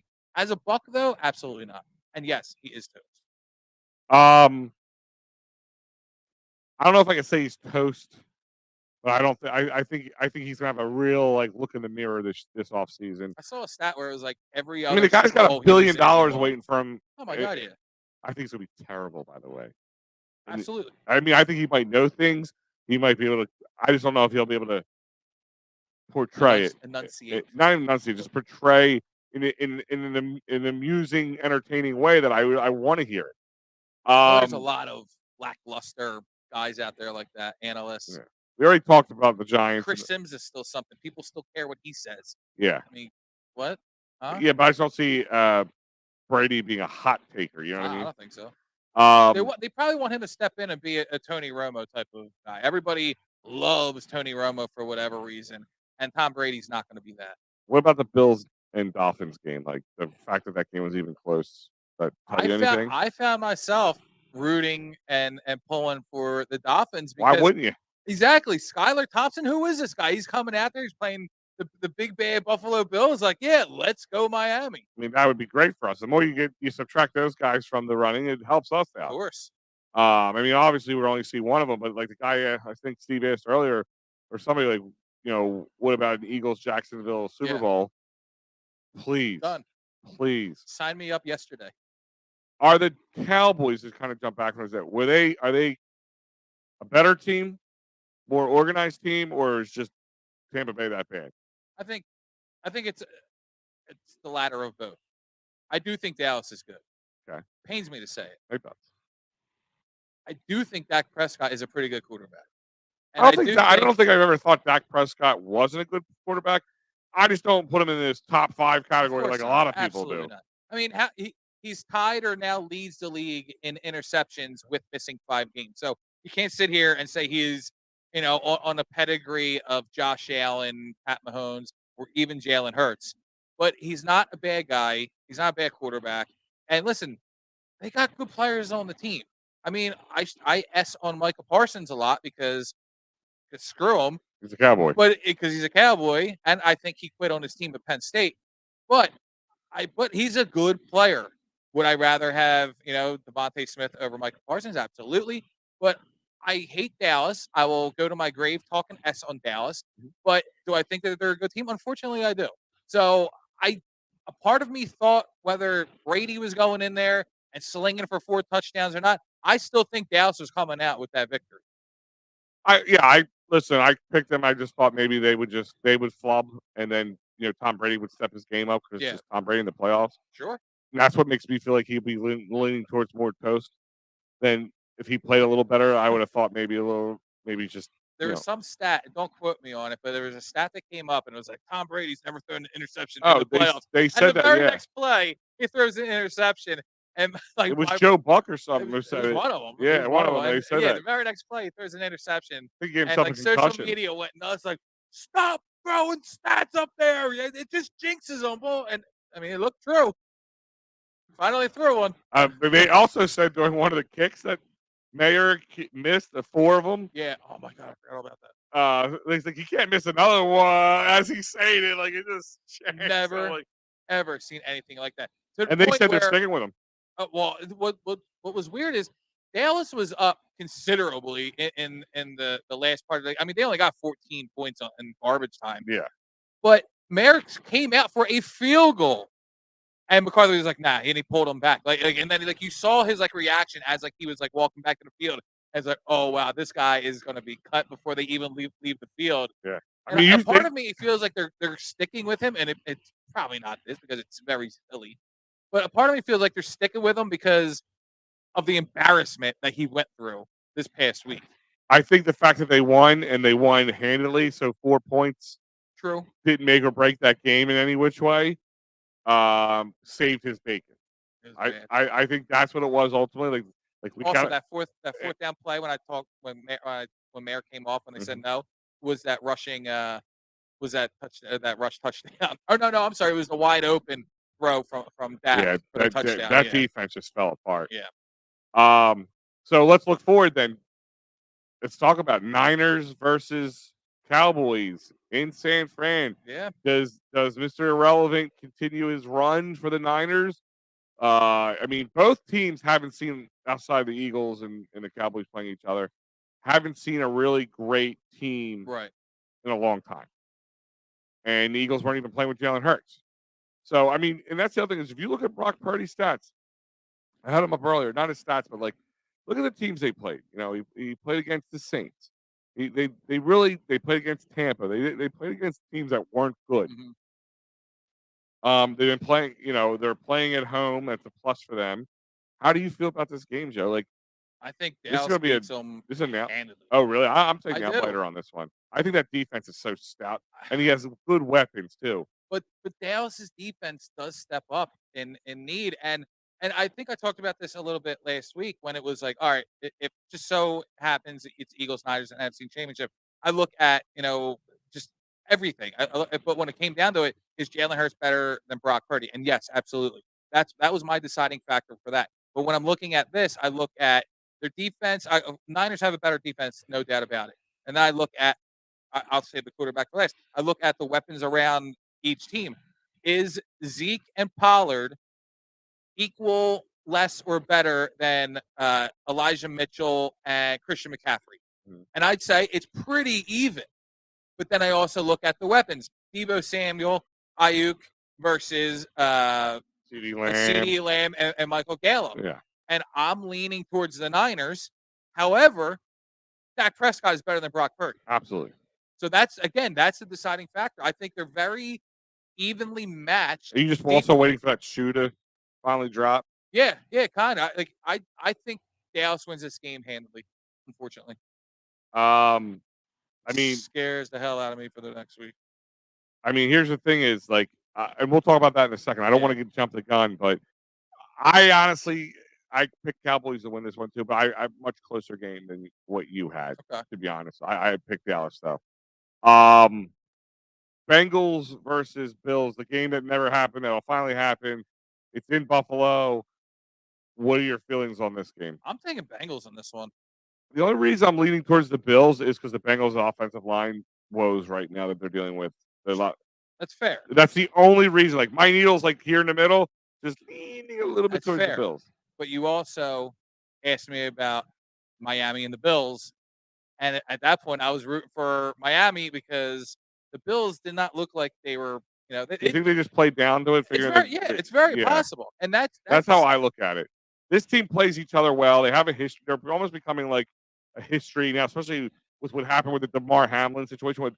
By the way, apparently he's been around the Bills organization the whole time. Like he's been in there. Fantastic. So they were talking about having him on the sideline or something, if that's possible. I was wondering if not now, but like if they make it to the Super Bowl, if that were to happen. But I will they say said this. last week there was talks about it, but then somebody said he was on oxygen still. So I'm like, oh, how do you do that? You can put him in a booth, I guess. Oh yeah, I guess. But I also look at their last meeting, and unfortunately, it was short-lived, the game. But the Bills were losing 7-3 in that game. Sure. So I see, how the Bengals played against the Ravens, and it wasn't their best game. But I also look at the way that the Bills played against the Dolphins, and I think these teams are very evenly matched with the Bills maybe pulling away just a little bit on the defensive side of the ball because listen, turnover games going to play big in this. Diggs is great. So is Jamar Chase. Joe Mixon is the better runner in the team's backfield between the two. So Josh Allen's great, but I really like Burrows too. I see the Bengals winning this game. Okay. Like I said, like I'm really in the middle. Maybe the home field advantage too plays a little bit into it. Like I'm saying, like it's a hair of a difference for me. Sure. So, but I'm going to go Buffalo on this one. So of course we're all both picking the Eagles. You're picking Bengals. I'm picking the Bills. We're both picking the Cowboys. And the Chiefs, I'm guessing, are also your choice. I know we want Dougie, but I think it's going to be Chiefs. Got it, yeah. Yeah. So you brought something up that I put a lot of thought into this morning, Joe. Like it kind of hit me. I'm like, I hate looking past things. You know me. Like I want to be confident, but not overconfident. I don't want to. I want to be that guy just puffing his chest out like we already won because we see that a lot, especially what we do, and especially on social media. But let's just play devil's advocate for a moment. Eagles win, Cowboys win. Eagles does this finally help put the Eagles Cowboys discussion to bed for a while? Like, is this the thing that we're going to hang over the other team's head? I don't see how the answer could be anything other than yes. It's the NFC Championship game. The winner goes to the Super Bowl. Yep. How much have we talked about the Cowboys of them not even almost sniffing the playoffs in the past 25 years outside of like 3 wins, which who cares about them? I mean, the Eagles have been from the drop off of Dallas to now, the Eagles have been so dominant in that NFC East over Dallas that we've had the finger pointing, you guys suck still, blah blah blah. We're still top dingling in the NFC East. Mm-hmm. That doesn't matter.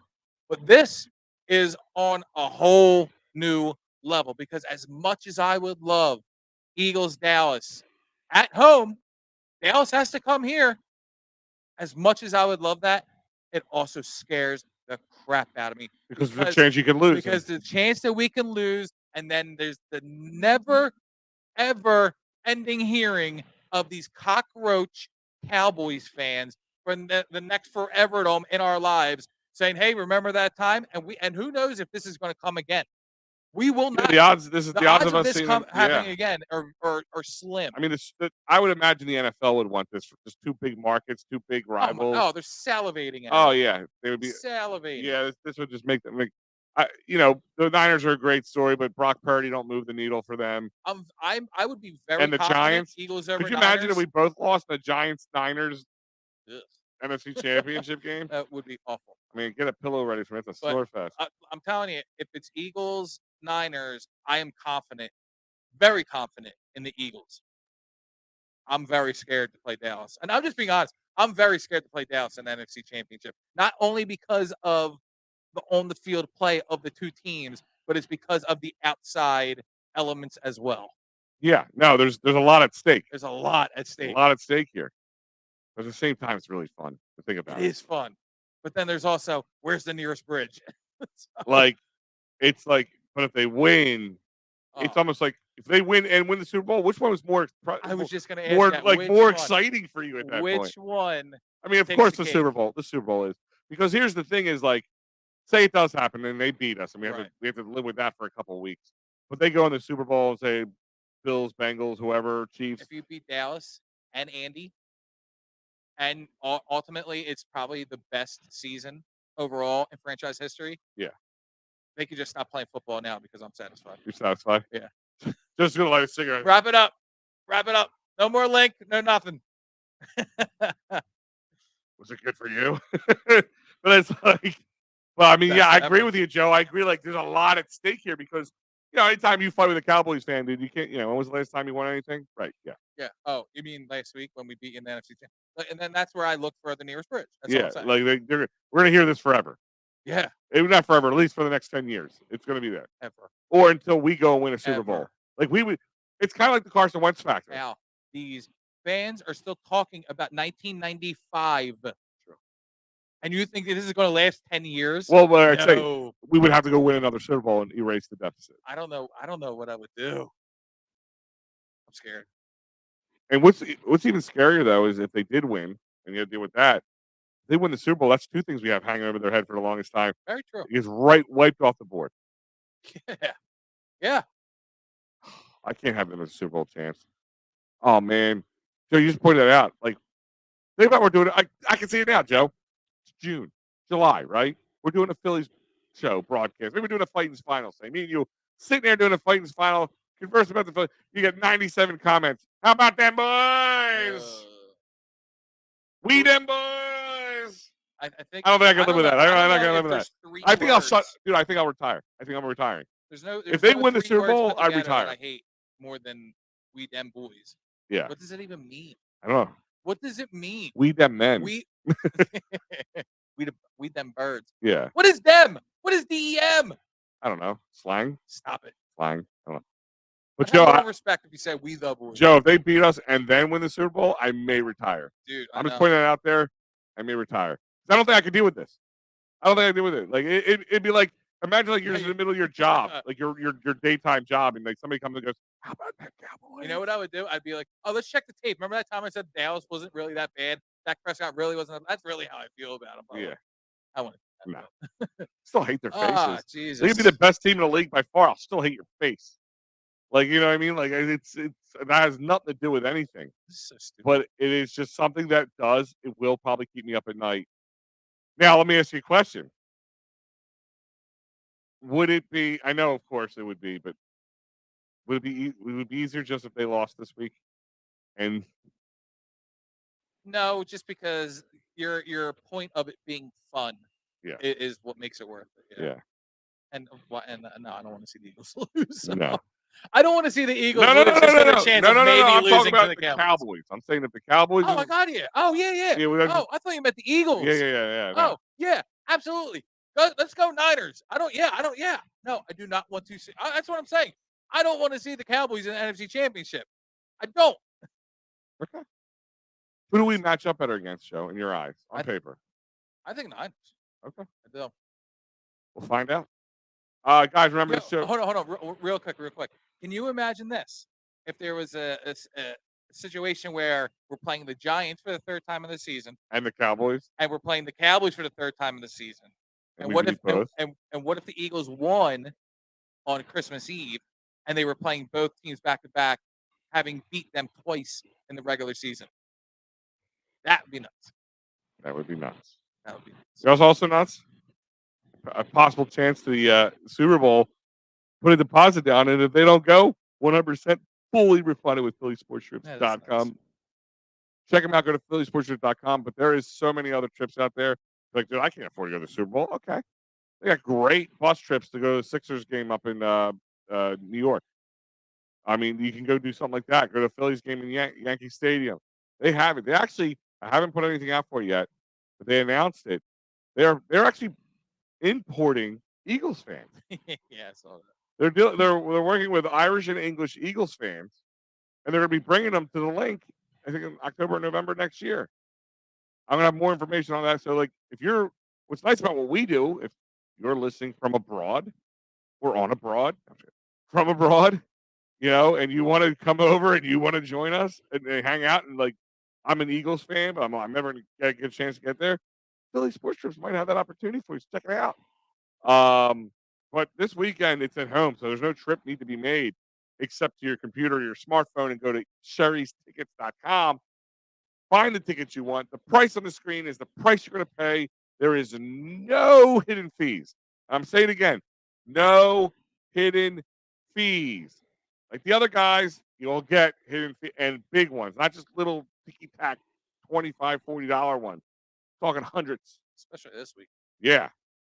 And use that promo code EOP10. 10% off. Sherry'sTickets.com. And listen, things happen, man. Life happens. Get hurt at the job. Who's going to protect you, Joe? Who's going to help you pay your bills, take care of your family? I know who. You get injured in the car accident. You can't work again now. Who's going to help you take care of your family, take care of you? Get you to the doctors you need. Who's going to do it, Joe? David Archeri. That's it, David Archeri, Esquire. 610-565-0300, cherryinjurylaw.com if you want to go on the computer and look them up and send a message to them that way, or just call them directly at the number I just gave you. Personal injury, that's slip and fall, same kind of thing. Criminal law, you get in a bad way with the law, David Archeri is the law. So check them out at cherryinjurylaw.com or 610-565-0300. We all know a great place to go and watch the game is Dolan's Bar, 24 East Sellers Avenue, Ridley Park, 19078. Great memorabilia giveaway, cheesesteaks, wing cheesesteaks, $8. Great food, drinks, you got it. Go check them out at dolansbar.com. I believe our boy Barrett Brooks was just there the other night. Yeah, Monday night. You never know. Just go on a Monday night and there's Barrett Brooks hanging out there playing Quizzo. Good time always at Dolan's Bar. But guys, this weekend, you're like, well, what's going on for the game now? You guys want to come hang out with us? We're going to be at Kelly's Corner Bar, 400 Potton Avenue, right there in Leicester, PA, right off 95. So if you're coming from Philly, Delaware, right off the bridge, you're right there. You can come hang out with us. We will do a pregame and the postgame, and we'll hang out with you during the game. Great food and drink specials, like I told you earlier. I will mention them again because I should have had it keyed up, and I'm a moron. It's okay. It happens to the best of us. But check it out. They're not going to just have us there and have a great game for you to watch. $8 wings, $5 burgers, $3 bottles of Coors Light, Miller Lite, Bud Light, you name it, they got it. It's going to be a great time. And I've been there before. This is not just a place that has a burger, Joe. The food is really good here. There's one of those little corner bars that actually have like a little hidden oasis with food. So you got to check it out. Love those places. We will be live from there on location, pregame at 7. And, of course, when the game ends, we will go live again and get everybody's reaction in the bar as well as in the world. Right here at Delco, Edge of Philly Sports. That's the first time I've ever done that. At EOP, at Edge of Philly Sports or EOPsports.com. Here is your lineup for the week. You can check it out on our social media as well. Stuff coming up tomorrow and throughout the weekend. Of course, the Eagles halftime and post game will be live on location, as mentioned. and we saw plenty of stuff on Saturday. And also for you guys who just love Philly sports, Saturday there's 4 Philly sports teams playing. Isn't that great? Yep, Wings, Sixers, Flyers, and the Eagles, of course. Wow. You almost left out the main one. Well, The and it's main kind of course. the way I was actually I'll put something out tomorrow about it, but I was putting something together for it, but I'm looking at it. I have it written here. So the Wings are at 1, so you can catch that early. And it's funny, like they had to put something special out because you can tailgate. I think the gate opens at like 10 or 11, but you have to have a Wings ticket to get in. Oh, really? So like if you try tailgating all day, Oh, wow. but the tickets start like $10. Just get a ticket Oh if my you're God, just going it's to a great tailgate. ticket. But you can also go in the Wings game. It's at 1:00.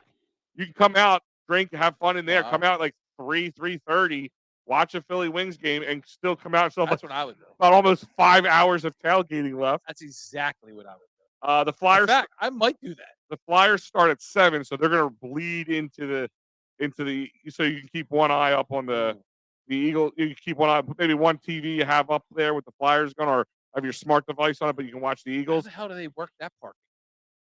I don't know if they're home though. I didn't say they're home. or not. Oh, okay. I have to check. I don't think they're home. I have to look at the schedule on that one. Then the Eagles, of course, at 8:15, and then a late night game because they're on that West Coast trip for the Sixers at 10. Beautiful. So the Eagles will Take a still be long going. Saturday.